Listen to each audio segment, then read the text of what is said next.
Hey everyone, Martin here. Today I want to show you how to make your own font resource in Godot 4, specifically bitmap fonts. I've made a video a while back on how to do that in Godot 3. The link to that video is in the description. I just want to emphasize, this video covers how to create a bitmap font resource in Godot.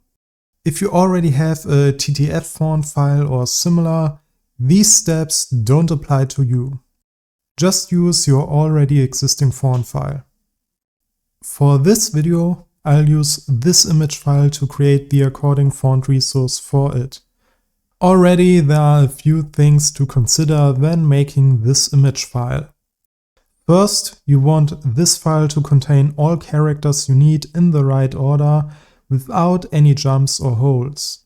So even if I didn't intend to use the lowercase m character, I still should include it in the image file, as it is in the range of a subset of characters I want to display.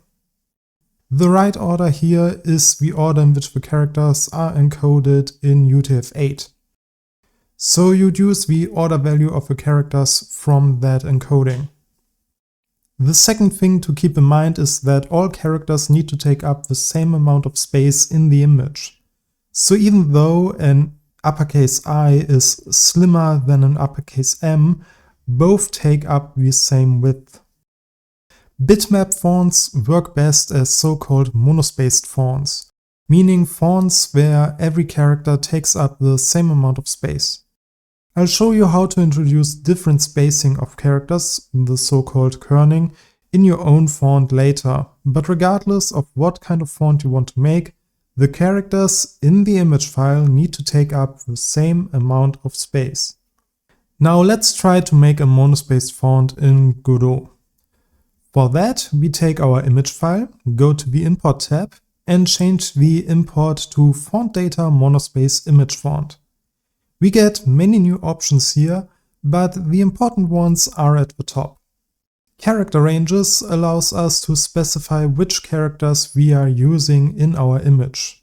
The simplest method I found was to set size to 1 and use your starting character dash your last character. In my case, this would look like this. Next, we need to set the proper amount of columns and rows for our font.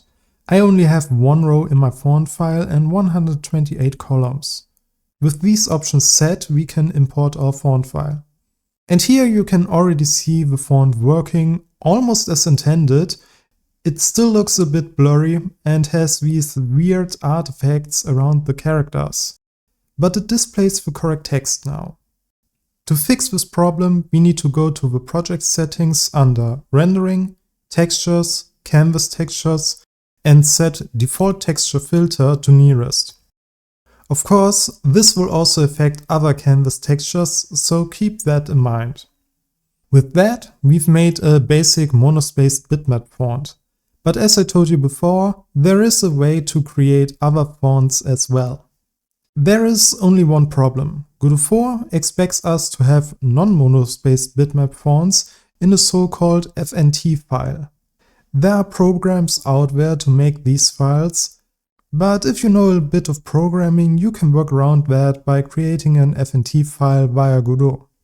This is what an example FNT file looks like. There are other variants, but I can guarantee this one works with Godot.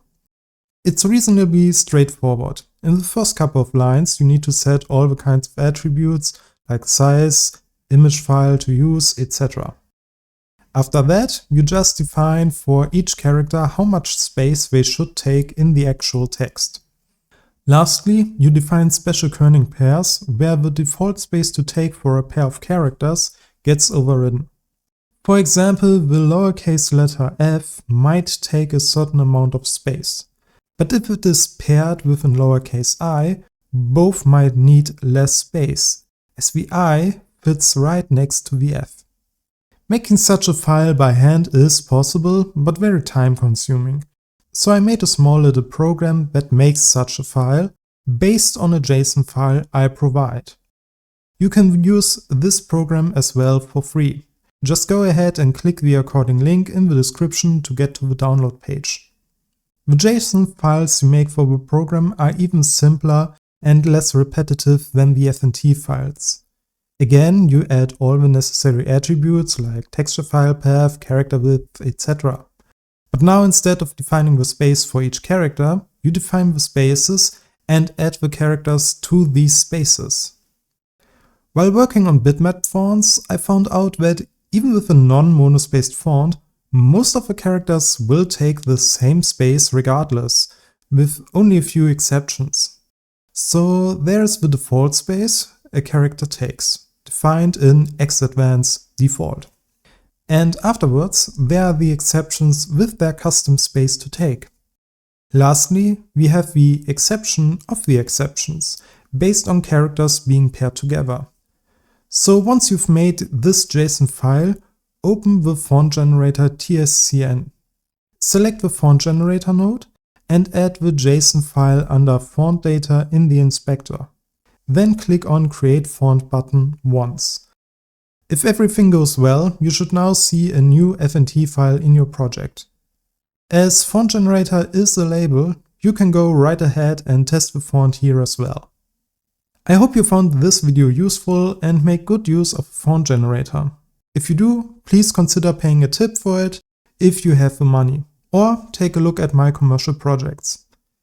This is what allows me to keep doing what I'm doing and help you with tools and project templates. That's it for today. Thank you very much for watching, and until next time, bye bye.